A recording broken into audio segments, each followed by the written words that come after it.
Secret Revelations bizi 16. yüzyılın şafağına iki imparatorluğun kesiştiği o büyülü şehre fırlatıyor. O dönemde Avrupalılar buraya Konstantinopolis diyordu. Osmanlı belgelerinde ise şehir Konstantiniye olarak geçiyordu. Halk arasında ise yavaş yavaş bugünkü adıyla İstanbul denmeye başlamıştı. Yalnız baştan söyleyeyim, Ubisoft'un bize sunduğu bu dünya kesinlikle bir tarih belgeseli değil. Geliştiriciler buna tarihi eğip bükmek diyor. Ama gelin biz bunu açıkça tarihin oynanış için feda edilmesi diyelim. Bu durumun en bariz örneklerinden birini görmek için de ilk durağımız Galata Kulesi.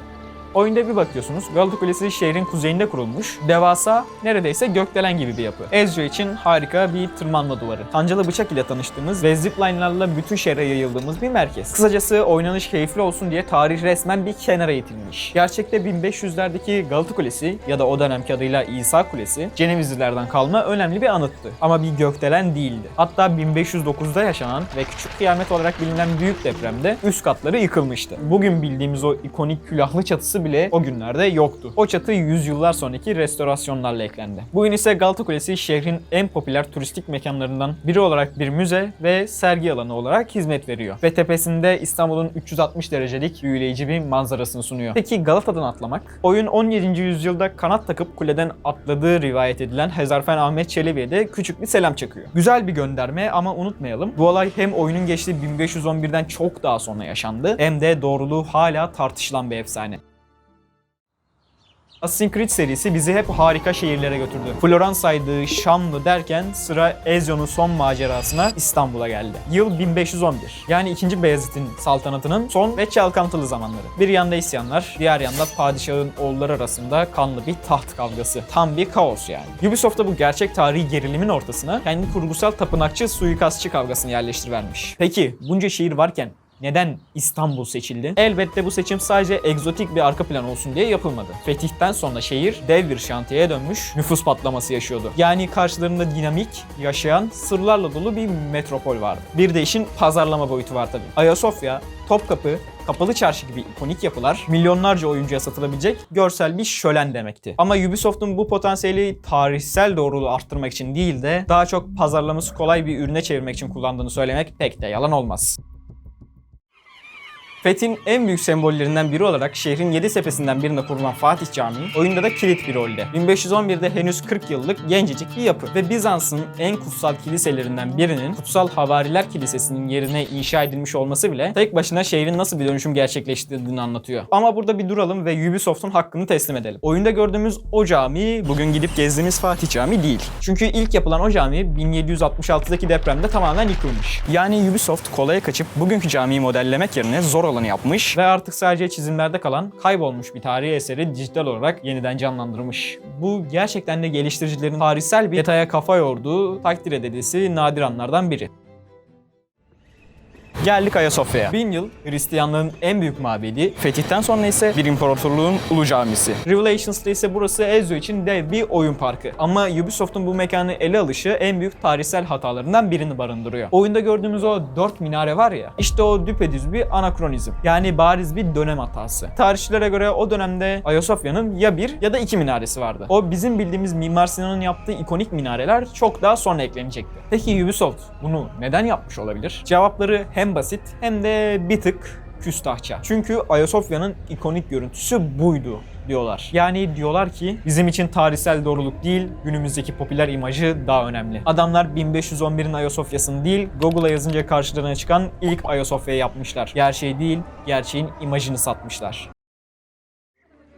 Bir şehri asıl ilginç kılan binaları değil, o binaların arasında akan hayattır. Revelations'ta da bu hayatın kalbi Kapalı Çarşı'da atıyor. Oyun çarşının o hareketli, her an her yerden bir şey çıkacakmış gibi hissettiren atmosferini gayet iyi yakalamış. Peki ya bu kalabalığı oluşturan insanlar? İşte işin bu kısmında oyun çok ciddi bir basitleştirmeye gidiyor. Kağıt üstünde İstanbul çok kültürlü bir şehir olarak yansıtılıyor. Yani kıyafetler falan çeşitli. Ama bu tamamen makyajdan ibaret. Tarihsel olarak Osmanlı toplumu yönetici olan askeri sınıfı ve vergi veren halk yani reaya olarak ikiye ayrılıyordu. Ama oyunun asıl atladığı yer reayanın kendi içindeki yapısı. O dönemlerde toplum millet denilen özerk dini cemaatler halinde yaşıyordu. Rum Ortodokslar, Ermeniler, Yahudiler kendi iç işlerinde büyük ölçüde serbestlerdi. Hatta oyunun geçtiği dönemden biraz önce 1492'de 2. Beyazıt İspanya'dan sürülen Yahudileri ülkeye davet etmiş ve onlar da şehirdeki ilk matbaayı kurmuşlardı. İşte bu derin sosyal yapıların hiçbiri oyunda yok. Herkes sadece etrafta dolaşan, etkileşime girdiğimiz bir kalabalıktan ibaret. Geliştiriciler bu karmaşık yapıyı simüle etmek yerine onu sadece estetik bir unsur, egzotik bir dekor olarak kullanmayı tercih etmişler. Ama görsel dünyada yaptıkları bu kırpmaları telafi ettikleri bir alan var. Atmosfer. Ve bu atmosferin en güçlü silahı kesinlikle ses. Geliştiriciler bu işe gerçekten büyük yatırım yapmış. Ses ekibi kalkıp İstanbul'a gelmiş, kalabalık sesleri, tüccarları, ezan seslerini bizzat kaydetmiş. Hatta bazı camilerin içindeki o yankıyı, hatta akustiği bile kaydedip oyuna eklemişler. Bir de üzerine Jesper Kid ve Lorne Balfe'ın yaptığı Batı ve Doğu ezgilerini harmanlayan o müzikler eklenince ortaya müthiş bir iş çıkmış. İşte bu yüzden görsel olarak hatalı olan 4 minareli Ayasofya'nın üzerinden geçerken İstanbul'a kaydedilmiş gerçek bir ezan sesini duymak insanı garip bir şekilde gerçek hissettiriyor. Gözümüz kandırılırken kulağımız gerçeği duyuyor. 3 kıtayı yöneten bir imparatorluğun beyni Topkapı Sarayı. Oyunda çok kritik bir görevin geçtiği sembolik yapılarla dolu bir mekan. 16. yüzyılda burası halka açık avlulardan padişahın özel odalarına kadar uzanan bir güç labirenti gibiydi. Oyunda bu yapıya yer verilmesine ama sanki saray biraz sıkışık ve küçük kalmış. Bugünlerde sarayı gezdiyseniz avluların ne kadar geniş ve ferah olduğunu bilirsiniz. İşte burada yine Ubisoft'un önce oynanış felsefesi devreye giriyor. Geliştiriciler binaların arasını daraltmış, bahçeleri neredeyse yok etmiş ve koca bir imparatorluk merkezini tırmanması kolay, yoğunlaştırılmış dikey bir oyun alanına çevirmişler. Bu yüzden de oyundaki Topkapı Sarayı insana bir saraydan çok klostrofobik bir kale geziyormuş hissi veriyor.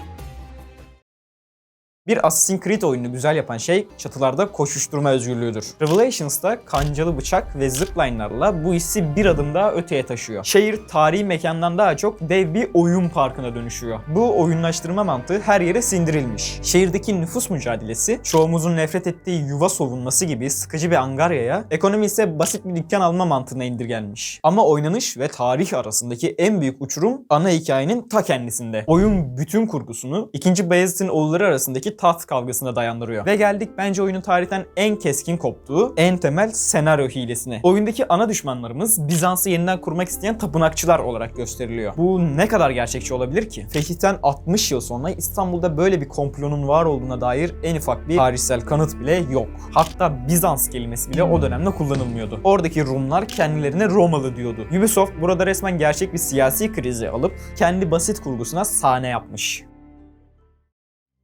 İşte oyunun arkasına saklandığı o gerçek siyasi krizin merkezindeki adam Sultan II. Bayezid. Ve bu da onun adını taşıyan cami. 1511 yılında bu cami daha gıcır gıcır gencecik bir yapı. İyi haber şu ki bu cami Fatih Camii'nin aksine günümüze neredeyse orijinal haliyle uğraşmış. Bu yüzden oyundaki modeli de neredeyse birebir doğru. Ubisoft bu kez dijital bir müze gibi çalışmış diyebiliriz. Ancak bu cami aynı zamanda adını aldığı padişahın ne kadar zor bir dönemden geçtiğinin de tanığı. II. Bayezid'in son yılları Şahkulu isyanı ve daha da önemlisi oğulları Ahmet ve Selim arasındaki taht kavgalarıyla geçmişti. İmparatorluk resmen bir iç savaşın eşiğindeydi. İşte Revelations bu gerçek çatışmayı alıyor ve kendi kurgusuna uyarlıyor. Tarihte kültürlü, sanatçı ruhlu olarak bilinen Şehzade Ahmet, oyunda birdenbire Bizans'ı diriltmeye çalışan gizli bir tapınakçı liderine dönüşüyor. Bizim Ezio da geleceğin kanunisi olacak, genç Süleyman'ın tarafını tutarak aslında onun babası Selim'in yükselişine yardım ediyor. Yani Beyazıt Camii sadece güzel bir yapı değil. Aynı zamanda Ubisoft'un gerçek tarihi alıp kendi anlatısına nasıl rahatça entegre ettiğinin de bir sembolü. Şehrin kalabalığının altında uzanan bir sessizlik ve tarih, yere batan sarnıcı. Oyunda burası tapınakçıların ele geçirdiği gizemli ve antik bir mekana dönüştürülmüş. Tam bir macera filmi sahnesi gibi. Değil mi? Peki ya gerçekte durum neydi? Osmanlılar su ihtiyacını daha çok akan sudan karşıladığı için Bizans'tan kalan bu sarnıç büyük oranda unutulmuştu. Ama 1540'larda şehre gelen gezgin Petrus Gillus'un anlattığına göre mahalleli çok acayip bir çözüm bulmuştu. İnsanlar evlerinin tabanına delikler açıp bu deliklerden kovalarla su çekiyor. Hatta daha iyisi oltalarını sarkıtıp balık tutuyorlarmış. Unutun şimdi tapınakçıları falan. Gerçek çok daha absürt. Adamlar oturma odalarının tabanından balık tutuyorlarmış. Ubisoft ise bu ilginç gerçeği görmezden gelip sarnıcın o unutulmuş halini alarak onu klişe bir gizli üs hikayesi için kullanmış. Şehrin ortasından geçen antik bir dev. Bozdan su kemeri. Oyunda burası Ezio için adeta bir otoban, dev bir parkur alanı. Oyunda biraz harabe gibi gösterilse de gerçekte durum tam tersiydi. Roma döneminden kalma bu yapı Fatih tarafından onarılmış ve şehrin su sistemine bağlanmıştı. Yani aktif olarak kullanılıyordu ve şehrin hayat damarlarından biriydi. Üzerinden Ezio değil, onlarca su akıyordu. Oyun kemerin heybetini ve şeklini güzel yansıtmış. Ona lafım yok. Ama işlevini tamamen değiştirmiş. Şehrin su yolunu bir suikastçının kişisel otobanına çevirmiş. Bu Ubisoft'un tarihsel bir yapının görüntüsüne sadık kalırken gerçek amacını oyunun işini nasıl feda ettiğini kusursuz bir örneği. Galata'dan girdik, sarayları, sarnıçları, camileri geçtik. Peki bu yolculuğun sonunda ne öğrendik? Assassin's Creed Revelations bir tarih belgeseli değil. Bunu en başta kabul edelim. Burası interaktif bir tarih temalı eğlence parkı. Geliştiricilerin derdi bize tarih öğretmek değil, tarihin içinde geçen sürükleyici bir macerayı yaşatmaktı. Ve bu yüzden de tarihi bilinçli olarak eğip büktüler. Daha havalı dursun diye Ayasofya'ya fazladan minare diktiler. Oynanış zevkli olsun diye Galata Kulesi'ni bir tırmanış duvarına çevirdiler. Karmaşık bir taht kavgasını bize daha kolay anlatabilmek için de tamamen uydurma bir Bizanslı tapınakçı komplosu yarattılar. Peki bu tarihe saygısızlık mı? Kısmen evet. Ama oyunun saygısı detaylarda değil, şehrin genel ruhunu yakalama çabasında gizli. Artık var olmayan Fatih Camii'nin yeniden canlandırılmasında, İstanbul'a gelip otantik ses kayıtları alarak yarattığı o harika atmosferde yatıyor. Revelations başarısız bir tarih dersi değil ama çok başarılı bir tarihsel kurgu ürünü. Bir tarihçi bu oyuna bakıp onlarca hata bulabilir ki bulmalı da. Ama oyun asıl hedefine ulaşıyor. Bizi tarihin en büyük şehirlerinden birinin unutulmaz, stilize edilmiş ve akılda kalıcı bir versiyonuna götürüyor.